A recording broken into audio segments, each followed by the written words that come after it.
alaikum, Coach Zaid. Wa alaikum assalam wa rahmatullah. How are you? I am very well, thank you. How are you?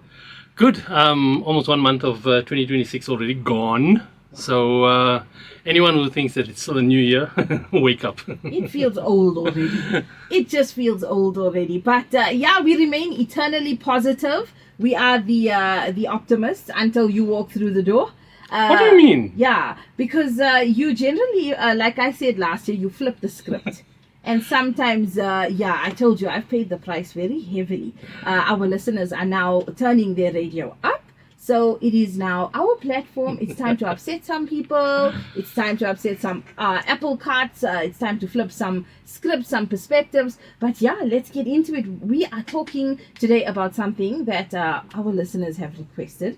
And that is how to grieve. What is grieving? What happens if you don't grieve properly? How do you know if you are, you're doing it properly? What's the correct way if there is one? So what is grief? I think grief is just a deeply held sense of loss and disruption to life. It's something that derails what it is that we were expecting or hoping for from the future. Yeah. And because that's something that's so deeply personal, I don't think there's any correct way to grieve. I think what we can possibly unpack is when does your grieving go too far? And grieving isn't just like about death, right? Yes. You could grieve the end of school, like Matrix, grieving the end of a chapter. Yeah. You could grieve the sale of a car. I've done that, shallow as it is. Oh no, I've done it a few times. Especially particular brands of cars, starting with a B and ending with a W. I have grieved. My family has made a lot of fun of me for that. But anyway, you can grieve. Literally, people are grieving things, almost endings. The ending of anything. Yes, and that's the thing, right? It's whenever something comes, usually when it comes to an abrupt or unwanted end, then we find reason for grief. That's a different kind of grief. When it's an Yes. abrupt, unexpected, Yes, something that we're resisting the reality of. resisting the reality of. And I think that's a major component of how, call it healthy or how productive our grief is, right? Because grief is, like I said, it's something deeply personal. So we can't tell people how they should grieve and how long they should grieve. And there's no timetable to grief. There's no time frame, timeline. So if someone says, yeah, you've been grieving long enough, get on with it, then no. It's about recognizing that despite the grief, you still need to live. And there's still people around you who need you to show up for them. Otherwise, you're going to give them reason to grieve the loss of you in their life while you're still alive. And that is just not fair. It's not wholesome. It's not conducive to the kind of social structure and support structure that you want for yourself as well. You know, we told that there's 5 stages of grief. Yes. You like to trigger me with all of these stages and all of these methods and all of these kind of frameworks and descriptions and exercises and Yes. Okay, trigger me. These are the prescriptions, okay? So the first stage is anger. Right. The second stage is denial. Right. The third is bargaining. The fourth is depression. And the fifth is acceptance. Okay. This is what they say now. Right. Okay, this is the prescription. What do you think about that? I think that might have relevance in some cases, but I don't think that that's a recipe that you have to follow to be able to process grief correctly. Explain. I think sometimes we can be accepting of a loss in the immediate aftermath of the loss, but we only realize the impact of it later on, and then we could feel the anger. I don't have to feel the anger first and then go through all of those other stages before I accept. And just because I feel angry doesn't mean I'm rejecting it. There could be a different reason for my anger. And that's what I'm saying. This prescriptive approach to how we should process emotions, we need to abandon it. Emotions are something that indicate to us what something meant to us, how something affects us. It's an indicator. And my indicator about how I feel about something is going to be very different to yours. And you can't tell me how I should feel about it. You can only tell me why it is that I might be feeling that way.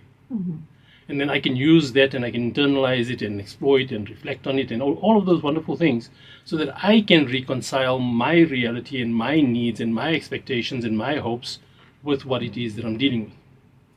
But for you to tell me, well, okay, now you're in the third stage, and now you're in the fourth stage, that dehumanizes me.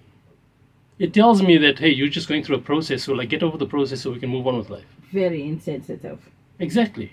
So, grieving is something that we've all done. Yes. Some of us do it every day, but we just don't realize it. I mean, how many of us wake up in the morning and we're grieving the life we wish we had? Yeah. So we're lamenting what we've got to deal with, what we're looking forward to, what we have to do when we wake up in the morning and that. But we're full of grief about the fact that if only, if only, if only. And that robs you of the present. It robs you of the present and that destroys your future. But the fact that that's grief and we don't call it grief doesn't make it any less. How do we label it these days? Well, to quote you, we turn it into optimism versus pessimism. Because we want to label it. You know when your words come back to bite you.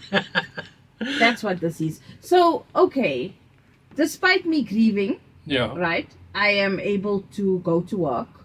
I'm able to function. I'm able to mask everything. Yes. Be productive. Is that healthy? Why do we have to determine whether it's healthy or not? Why can't we just look at it as... You see, here's the thing, right? This is what separates the victim mindset from, call it the mastery mindset. The mindset of where you own what you're doing versus you feel like you have to do it or else. Yeah. Because when you have to do something, then that's a victim mindset, right? Mm-hmm. So if you look at it from the perspective of a victim mindset, it's going to go something like, oh, look at how much I'm dealing with, but still I'm going to work and still I'm doing this and still I'm doing that. So why am I emphasizing all of that? Because I want your sympathy. But if I look at it from the mastery mindset, right? And these are also labels I hate using, but if it makes it more relatable, let's use it. If I look at it from the other side, then it's like, yes, I'm grieving, but I know I'm still capable of being able to move on. Yeah. Not just, and you see, this is where I think it gets complicated for a lot of people because of the guilting that we associate with the grief process, right? If I'm having a productive day, does that mean that their loss is no longer as important as it's supposed to be to me? What does it say about me? How do I feel about it? What will people think? Exactly. It's like a woman who just lost her husband. Yes. And she feels that she almost feels guilty for having a good time. What will people think? Yes. I've lost my husband and I am, taking my kids out for lunch or doing something. There's a kind of a stigma attached to certain types of grief, I feel. Yes. And it's about social perception more than anything else. Yes. And that's the thing, right? There's a social perception that we concern ourselves with from the people looking at the one who has the loss. And then there's a social perception of the one who has the loss of how they want to be perceived, how they want to be seen, right? And both of those are distraction. Mm-hmm. And if you're distracted about that when you're grieving, then are you really grieving? Because remember, grief is about the intensity of the loss. It's about what it is that you have to reconcile about not having anymore, right? And usually when it's with death, for example, when we lose a loved one or someone close to us, then that's usually because all of our hopes and aspirations that were associated with their presence in our life into the future is gone. Mm-hmm. And there's nothing we can do about it. There's an inevitability and there's a permanence about it that we can't challenge, we can't deny, we can't try and make it go away. Like a powerlessness.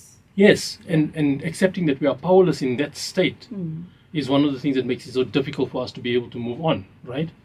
Because it's like, why me? Why did it have to be them? Why did they have to go? Why did this happen to us? Why? All of the whys, right?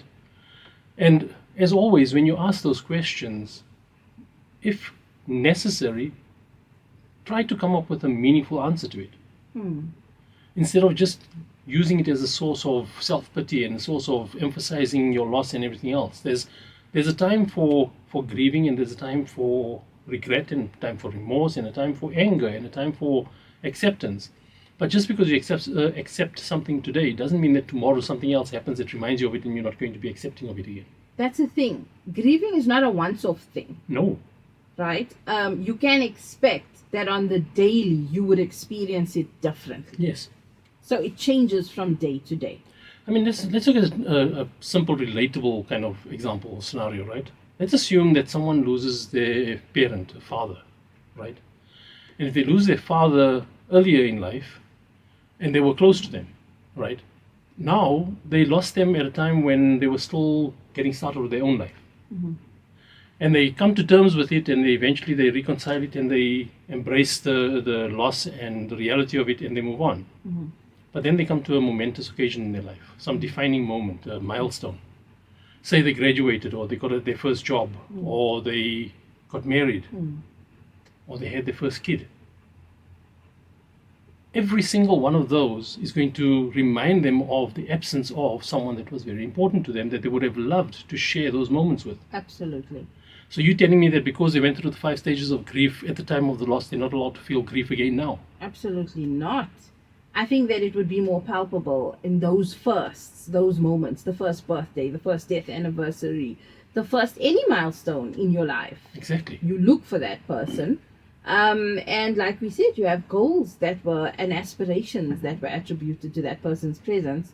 So grieving is not the same for everyone. No, it can't be the same for everyone. Right? And people should be patient with themselves. Yes. And the process. And there's no one set way, there's no correct way to grieve. But are there destructive ways that people grieve? What is, what are those things that people do to cope that are not healthy? I think when you allow your grief to overwhelm you to the point where you start treating the people around you with neglect, or treating them badly, harshly, abrasively, because of your anger, that as much as it's understandable, we shouldn't look to make that normal. Right? Just because someone is in a difficult place doesn't mean it's okay for them to put other people in a difficult place. Yes. And it's not about insensitivity or sensitivity. It's about reality. In the same way that you're affected by the loss of someone important to you, Yes. you changing, fundamentally changing towards the people who enjoyed your presence in their life and made space for you and looked up to you and cherish you. By you changing towards them, you're giving them that reason for grief now while you're alive. And I've actually seen people, families around a particular individual who was grieving destructively say, it's okay, we understand it's a difficult time. Yes. So keep the children away, let's give them space. It's a hard time. What's the advice to them who are around the person who's literally self-destructing? If you get to a point, and I'm glad you mentioned the issue about children, the way we grieve is how children learn what grief should look like. So that's how they learn how it is that you're supposed to deal with loss, how destructive, how detrimental, how kind of how decisive it is about life. And then if you shape your life around that loss, they're going to do the same thing when they experience loss. So children learn from how it is that we approach things and deal with things and respond to things. They don't learn from what we tell them. Yeah. So if the person is being destructive in that way, you need to be able to find a sensitive, compassionate way to be able to sit them down and have a conversation about what's going on. Right? Sometimes we just need to be heard about how that loss is affecting us. Yeah. How the loss affects. Now, if I'm sitting there and I want someone to understand how it's affecting me, and everyone's saying it's okay, you can grieve, we understand. No, I don't want you to understand that I'm grieving. I want you to understand why I'm grieving. That's so important. I remember I lost my dad 10 years ago. And when I walked in out of the hospital, literally fresh out of, he just passed, everyone's around you, putting blankets down, and people are talking about funeral arrangements, and you just removed, and you just feel like it's a dream. And one girl walked up to me and she says to me, "Don't worry, it will get better in time." In that moment, she said this to me. And I remember looking at her like, leave me alone, like go away. Like, what if I don't want to hear anything right now? Like, I just want silence. What are the things that you just should not say? I mean, just on something like that, my first question that popped into my head is like, was she saying that because she wanted you to feel better or because she wanted to feel better? And that's the thing, right? We want to feel so good about our efforts at comforting people that we lose sight of the fact that they're the ones that need the comfort. Yeah. We don't need to be comforting. Yeah. We keep making things about us. Yeah. Right? Whether we're in grief or we are the one supporting the one in grief, we make it about us and then we lose sight of what's important. Grief is a real thing. And like I said, there's no timeline to it. You can grieve someone, the loss of someone, or the loss of something for the rest of your life.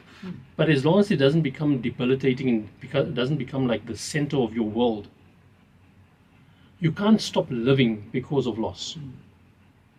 And that's why I think, like in the Islamic traditions, we've got something that comes to mind, which is that if there's a wedding planned and there's a loss in the family, you don't delay the wedding just because of the loss. Yeah. You don't stop life because of death. And how many examples of that? I mean, there was that tragic accident where the mom of the bride passed away the Yes. night before the wedding, and the nikah had to go ahead. And it was the most heartbreaking thing, but Yes. obviously, like we say, the nikah has to go ahead. Yes, you and it's know? not insensitivity about it. It's about recognizing that you work with and you focus on what you have, not what you've lost, Yes. right? And just because you're focusing on what you have, not what you've lost, doesn't mean you diminish the value of what you've lost. Or you diminish the value of the person Yes. and their presence in your life. And that's the guilt attributed to you can't celebrate, you can't live your life because what will people think? I've just forgotten, or that person didn't mean. Oh, then he must not have meant as much as what we think. Yeah. And I sort of rationalize by saying grief has become my constant companion. It's a companion that will show up every now and then, and it will demand space, Yes. and it will demand to be seen. And that space that it demands, what is the reason for that? Is it just so that you can like wallow in it? Or is it because you've got a whole lot of things you've got to process? Yeah, I think it's the processing more than anything. And if you're not doing that consciously, deliberately, mindfully, Yeah. right? And I'm not talking like theoretically or philosophically, I mean like practically in your life. If you're not like working through that in a meaningful way, then you're going to sit there waiting for relief. Yeah. And you're going to sit there waiting for something to comfort you, or someone to comfort you, or something to happen to give you hope again. Yeah. And that's the thing about death. It's absolute. It is. It's something you can't deny. It's the one thing you guaranteed from your first breath. Yeah. And I must say, every time I pushed my grief away, because there were times you were obviously overwhelmed, and it tried to overcome, and I pushed it away, it came back worse. Yes. Do not push that moment away. Why do you push it away? Yeah. Like perhaps it's not appropriate. Perhaps you are in a situation where you're at work and you're waiting at a meeting and they play a song like "Dance with My Father" by Luther Vandross. Yes. Reduced me to absolute mush every single time. Right. And here we are at a meeting, and here they're like, "Okay, everyone, relax. We're just gonna play some music in the meantime." And there the song comes on, and you're like, "This is not the right time or space. Huh. What are you gonna do? Run to the bathroom? Cry in a cubicle and come back?" So it's not that you pushed it deliberately away. It's that in that moment Yes. you couldn't express it in that time. Yes and no, right? What convinced you that you shouldn't express it in the time, and how that expression should look? You know what? When you're surrounded by your colleagues and everyone is laughing and talking, and their "Dance with My Father" comes on, and you start crying, and you're like, Yes. how do I explain myself? So Right, now when you're crying, right, and this is not intended to be insensitive, so please, if anyone thinks I'm being too kind of clinical about this, just bear with me. In that moment when you're crying at the loss, at the reminder, right, are you crying at the loss, or should you be focused on the fact that, hey, there's a beautiful memory, right? It's that in that moment, do you recognize that there was something so profoundly beautiful about that relationship you had with them, that so much time has passed and yet it still has impact? very true. Right? And that's the difference between approaching things from a position of gratitude versus pity, Yeah. versus, oh, look how bad I've got it. You don't know how difficult my life is. You don't know how this is affecting me, so show some sensitivity. Yeah. Like, yes, you have a right to ask for all of that. But is that really what you should be focusing on? Do you want people to see your grief and all of that so that you can feel seen? Or do you want to be seen because that grief and that loss, but even the presence that they had before you lost them, that shaped you in a certain way? And for me, the one thing I've always reminded myself of is that you honor the loss by honoring what was important to them. So if you believe they would have wanted you to put your life on hold the day you lose them, then you need to consider what that means about the relationship you had with them and what it is you're looking up to in them about. But if they live their life like with conviction, with passion, with purpose, and things like that, And here you're putting your life on hold because you're so sad that they left. What does it say about what you took from your relationship with them?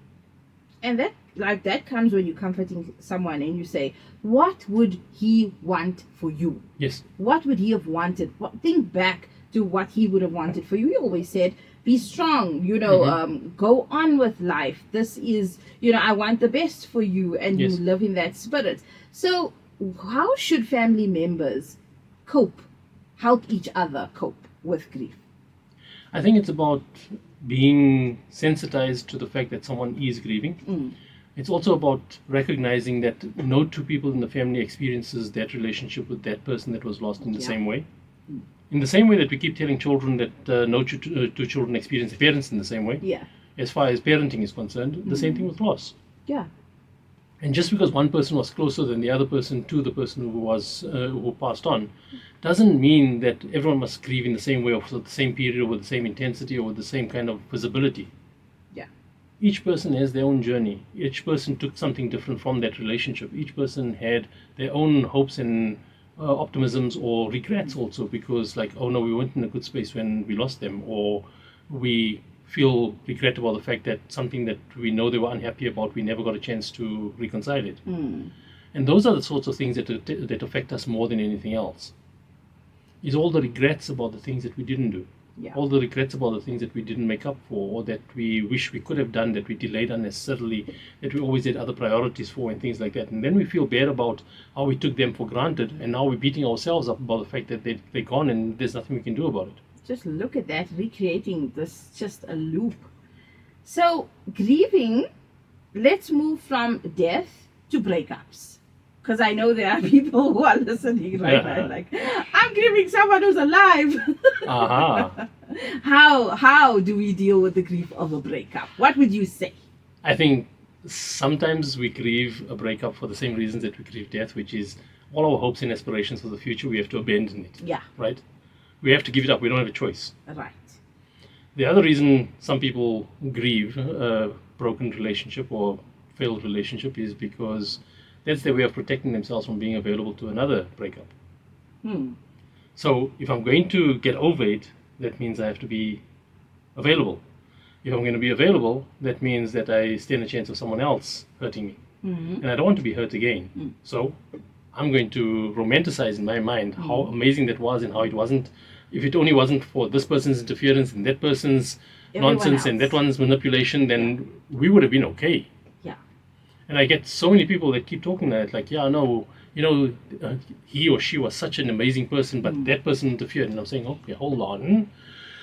If someone else could interfere to a point where they could break you up, were they really that amazing? Or did you really share what you thought you shared? Yes. Right? And that idealism, that romantic notion about how amazing our relationship was, yeah, that's usually because we want to feel better about it.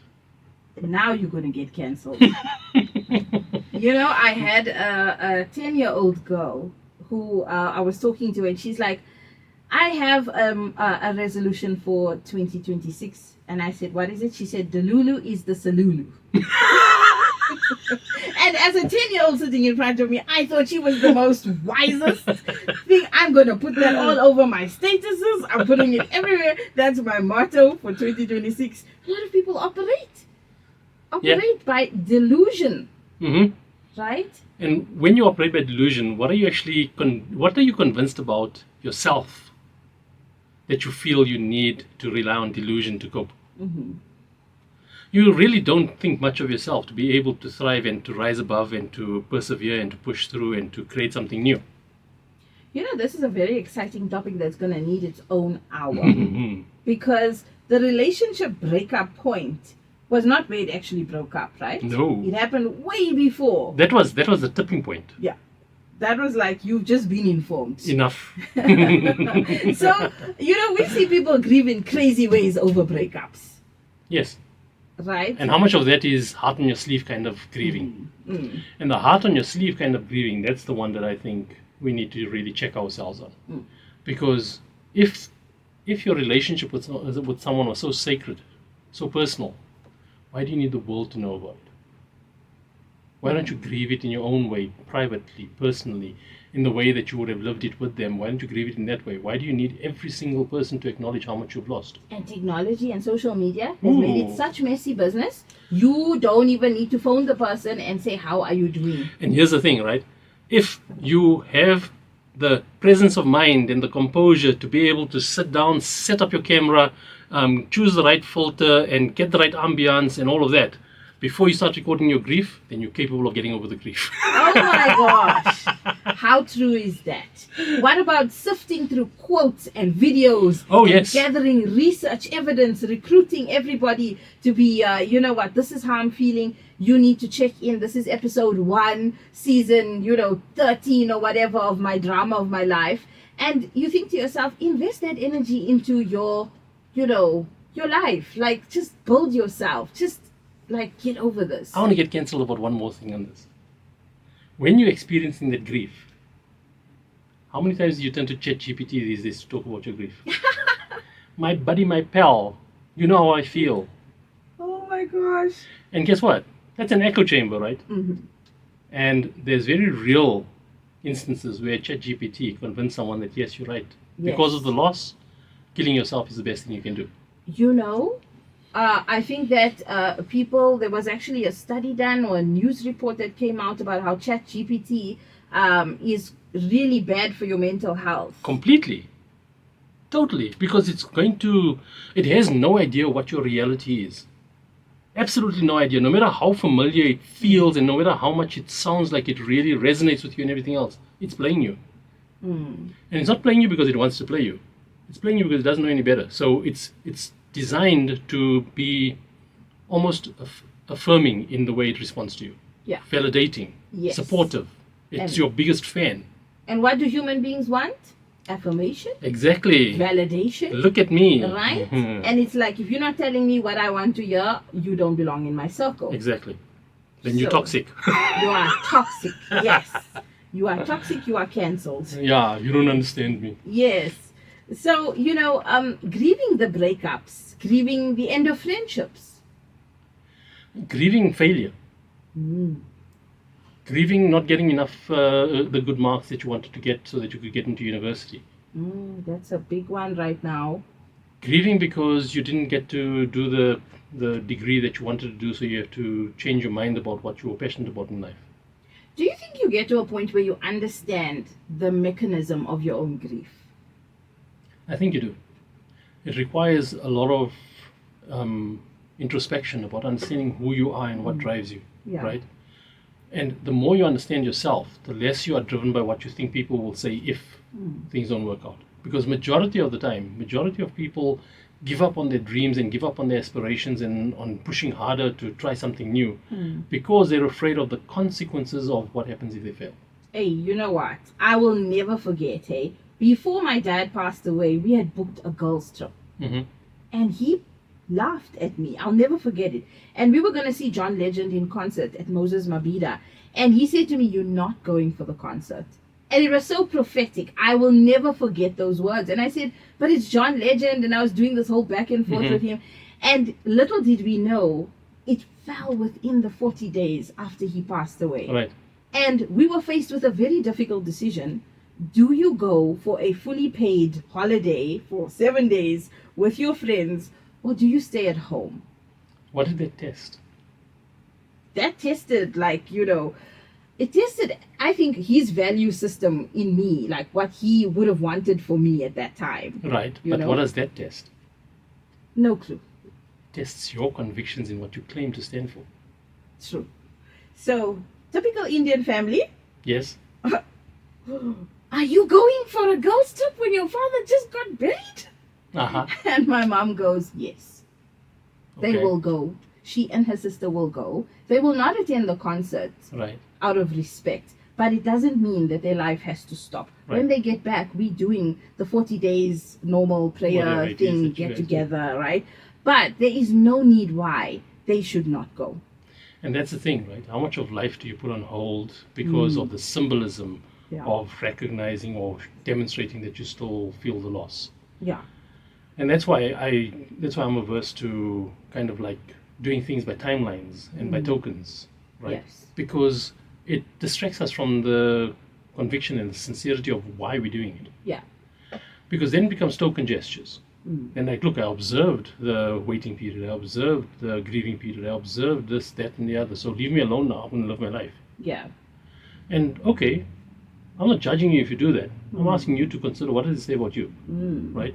And that's always what I always redirect everyone to is it's not whether I think what you're doing is good or bad or right or wrong Yes. or admirable or shameful or whatever it is. It's not about that. Mm. It's about what does it reflect about who you are and are you okay with that? Of course. And it's not like we left the grief in Joburg. Yes. You know, it went with us to Durban. You there at the ocean, you there at his favorite place, you sitting there at spaces we literally went to places he took us to. Right. And you sitting there and you're bawling your eyes out because you're like, oh my goodness, he's gone. Right. And that has its place, absolutely, right? But for me, when you're sitting there and you're in one of his favorite places, for example, do you lament the fact that he's not there to share it with you?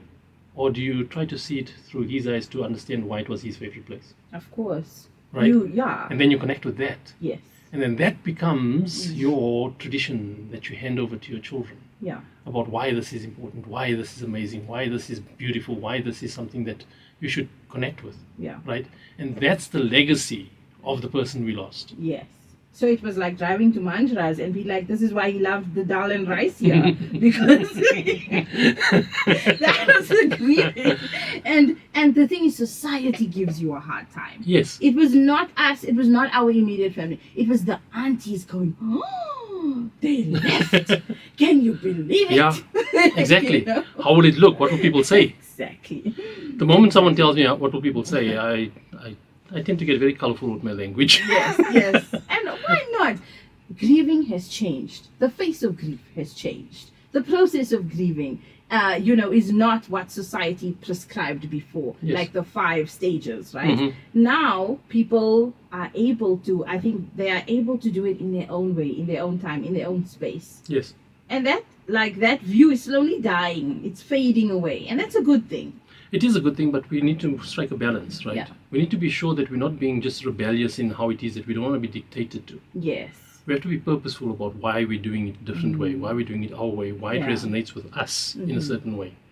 And that's the thing. Most people don't have that self-awareness. And I'm saying most people as a generalization, but for the most part, people that I meet, they don't have a high level of self-awareness. And that's why they're driven by either wanting to do what other people expect them to do or wanting to oppose what other people expect them to do.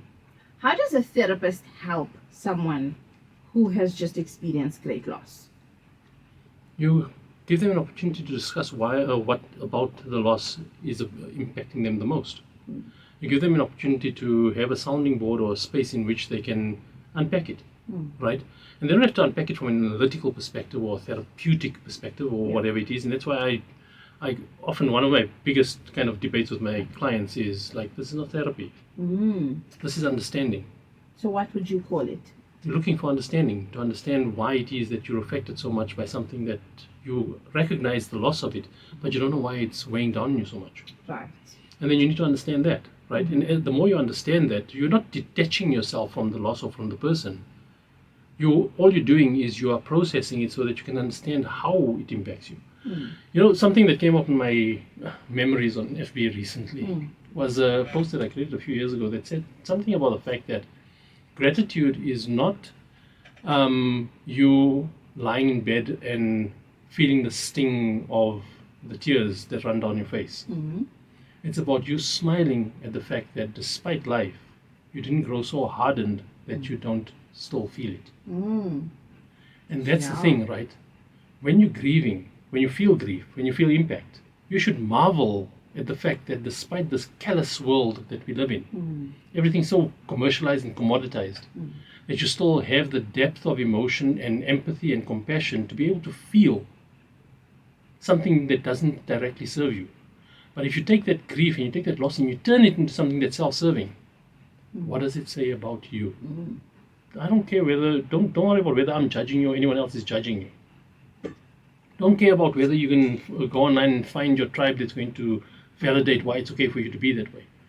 I'm asking you to consider why it is that your loss for someone that was important to you, how did it turn into a self-serving token, a self-serving gesture, so that you get people to like feel sorry for you and empathize with you and adjust their expectations downward so that they don't expect so much from you because like, it's difficult. I don't have this and I lost that. You don't know how much it still affects me. Everyone's looking for validation for their emotions, but they're not looking at their emotions. That's so true. Why are we looking for validation for our emotions versus... Exactly. Why do you need permission to feel a certain way? Right? Because that's what validation is. Validation is looking for permission. And if you don't get that permission, you fight until someone agrees that you're okay to do it. That's not what it's supposed to be about. Your emotions are an indication of how something affects you, period. Don't overcomplicate it. And when you recognize how you feel about it, you then decide what you want to do about it. Do I need to understand it? Did I maybe take it for granted and I didn't realize it was this far reaching in my life? All of these things. It's like sometimes you take a friendship for granted. And when things are going well for you, it's like, yeah, we grew apart. And then when things are not going so well for you, or when the things that are going well for you becomes normal, it's like that's your normal. It's no longer fascinating. Then you feel that isolation and that loneliness starting to creep in, like, where's my other half? Where's my best friend? Where's my soulmate and my soul sister or my soul brother, whatever it is, right? And then you start appreciating it, and then you can grieve that as well. But you need to realize that you lost yourself to one emotion, that's why you gave up something important. Yeah. And grief can change you. It can. A death, a loss, a breakup, it changes people. If it doesn't change you, then there's something that you're missing. It's supposed to change you because it is defining in its very essence. And that's what I'm saying. Do you look at it and try to get everyone to see how the tears are stinging your face? Or do you look at it and you think, hey, I didn't know I felt this deeply about that, or wow, they really had impact. I'm just thinking about people who dump their emotions so everyone else can see, versus somebody who closes the door and says, I need my own time. Yes. I don't want to be with anyone else. I just know I need to cry it out, and when I'm done, I'll be out of this, And if you need to dump your emotions, I'm not saying that's a bad thing or a good thing, right? If that's what you need, do it with people who are close to you, people who have that substantial relationship with you. Don't cheapen your grief by wanting to share it with every Tom, Dick, and Harry who knows nothing about your life, but you want them to validate you. That's the thing. Is it exhibition?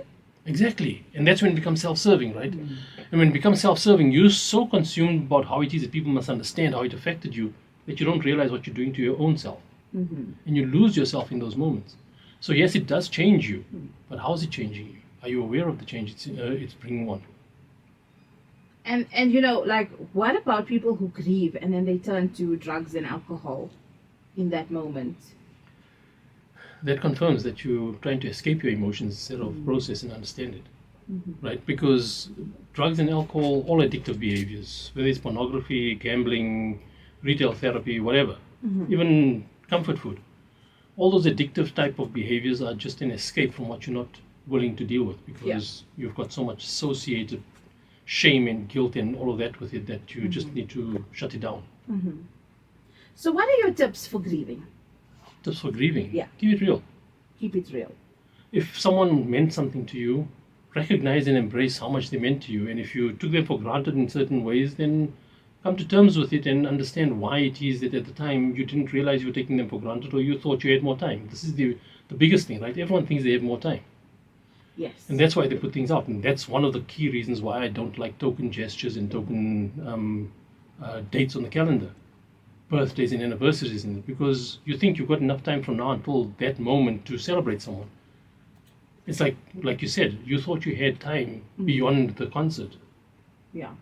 You didn't know you didn't. Absolutely.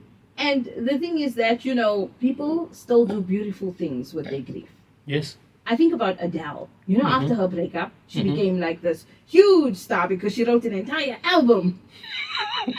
Her grief made her a millionaire. Oh, watch all the Swifties get excited now because she used to have relationships just so that she could have material to write about. There we go. We can still create. I also like flipping the script on Coach Sage.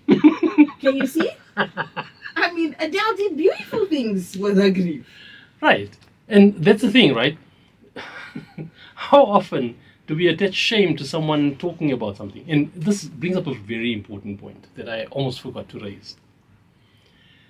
There's another side to grief, a darker side, right? And the darker side to grief is where we revere the dead to such a point that we ignore whatever harmful impact they might have had on the living. Ooh, that's deep. And that's a nasty one because, everyone says don't speak ill of the dead. It's not about speaking ill of the dead. It's about recognizing that there is a residual impact on the living that needs to be processed. No, you don't just all of a sudden angelify somebody. Exactly. It doesn't exempt them from everything that they did while they were alive. And that's the thing, right? If you're going to be flippant and you're going to be, gratuitous about it, where you're going to be like just malicious about wanting to highlight all of the bad things that they did, don't think they were such an angel and all that. I'm not saying that's what you must do. Yeah. What I'm saying is that if someone was treating someone else badly and the person who was treating that person badly passed on, you can't go to the person who was being treated badly and tell them you need to swallow it up now because that person is dead. Yeah. Because that has very real impact on that person through the rest of their life. Yeah, and people say, no, you can't talk ill of the dead. It's finished now. Make maaf, like they say, Yes. make maaf, pray for them and carry on with your life. It is entirely possible to make maaf, to forgive, to move on, while not necessarily ignoring the impact of what the reality was with them. 200%. And it's important. This is an important point, not just because of your need to grieve and you need to be seen about how it is that you had to endure certain things from the person that passed on. It's about the fact that if you don't, you won't be able to learn the lessons from it and do better. Yeah. If you don't, you won't be able to see why it is that you've got a blind spot because of societal expectations, because of shame, because of customary norms, because of religious duty and all of that, that you didn't approach certain things. If you're not going to do that, if you're just going to sweep it under the rug all the time, because what's the proper thing to do, what's the respectable thing to do, because it was your father, it was your mother, it was this, it was that. No. There's a difference between recognizing that everyone has their demons, we all have our demons, and we succumb to different demons. That's why we all think we're better than others. Because we're not succumbing, we're not failing to the same demon someone else is failing at.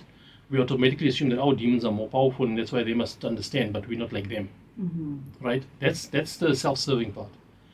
But when someone who passed on, when they had a negative, massively, clearly negative impact on the people who are still living, you don't just shut that down. You have to recognize what that impact was so that you can undo that harm, so that you can create more goodness out of it. Yeah, and make space for, for you to actually become healthy, to heal from what they did. Yes, otherwise you end up creating another martyr, right? A living martyr that wants to go onto social media and to every platform and talk about how it is that don't celebrate that person, because as much as they seemed all of that in the public space, you don't know what they were like behind closed doors and how they did this and how they did that. That's when we get desperate to want to be heard, when we feel like the people around us don't recognize what our reality is. Yeah. That's why when it comes to grieving and it comes to family and it comes to that close social bonds that you have, that's where you need to look to create the healthy environment and the healthy space for you to be able to process and talk about that grief and about the reality of your experiences in it. And one person could experience something amazing with the person that passed on, and the other person could experience something bad with the person that passed on. And it's not for someone to say, well, just because they passed on, you're not allowed to talk about what a bad experience you had with them. Yes. And when somebody makes it their mission to undo the image, like you think you were such a good person or she was such a good person, and they make it their mission to say, no, this is what they said about you. Did you know this is what? That shows that there was greater damage than what you thought. Yes. And you need to work on yourself. And they're trying to literally undo. We've seen this happen, you know? And grief is something that I think this morning I've learned. There's no process of grief. There isn't. Forget it. Shelf it. The best thing you can do with grief is have healthy relationships that you can work through it with. Yes. Unpack it, talk about it, just express it, or just feel it without someone telling you you're not supposed to feel that way. And remember that your children are watching you grieve. Yes. They're learning that this is what, this is what it looks like. This is how we get over something. Yes. This is how we get through something. This is how we navigate life in the face of grief. Right. So, Coach Said, what is your final message on grieving for our listeners this morning? Let's start with for the one who's grieving a breakup. The one who's grieving a breakup, yeah, one of the biggest challenges you're going to experience is feeling the guilt of becoming like them. If they let you down, if they dumped you, then you want to prove that you're still true to the commitments and the convictions you made. So that's why you're not letting go of the memory and of the what ifs and of the how you saw something in them that they don't see in themselves, or if only. You're losing precious time in your life to something that you're looking at through rose-colored spectacles. Oof. Yeah. So you must turn salt for yourself when you go out. and burn Loban. And burn Loban all the way. Grieving for the student who didn't get the results to get into university. If you didn't get the results you wanted, see that as an indication of the fact that what you needed to connect with just doesn't resonate with you. So it's time to take stock and consider, well, okay, I thought that was for me, but clearly that kind of study and that kind of vocation, that kind of career is not necessarily what I'm looking at. And you know, the one thing that saddens me the most about the current generation coming out of school is a combination of their parents who are still pushing them into traditional paths of trying to get a job, and also their complete lack of appreciation for the massive, absolutely massive opportunity they've got to be able to find opportunity to do something for themselves. What about the person who is grieving the past version of themselves? Look, he's going to gag. I am grieving a version of me that no longer exists. He's turning green. For all of our listeners, Code Zaid is triggered officially. Are you really all that? Like, seriously, this might sound harsh, but you need to get over yourself. If you see yourself as different versions, you don't see yourself. You see what you think other people saw in you. Like, seriously, keep it real. Come on, this is life. We're talking about life. One month of 2026 is already gone. Let it sink in. We are on the 28th of January. And we still think that we got time. Right? You don't have time. You don't have time to lament a past that is never going to change your future. You can look at it, you can grieve it, you can regret it, you can take the lessons from it, and you can resolve to do things better. But wasting away the present moment so that you destroy your future while you want people to understand why they mustn't judge you for it because, look at my past. Come on. Get over yourself. Get over the loss of life and focus on the opportunity of life. Coach Sage, I am so happy that I've raised your blood pressure on this Wednesday, the 28th of January. Welcome back. Thank you so much for today. And we'll be back next week, Wednesday, with more triggering and enlightening conversations. Thank you so much. I don't know if this is going to be good for me, but we'll see how it plays out. Jazakallah khair, Coach Zaid. And we will be back with you next week. Assalamu alaikum wa rahmatullahi wa barakatuh. Wa rahmatullah.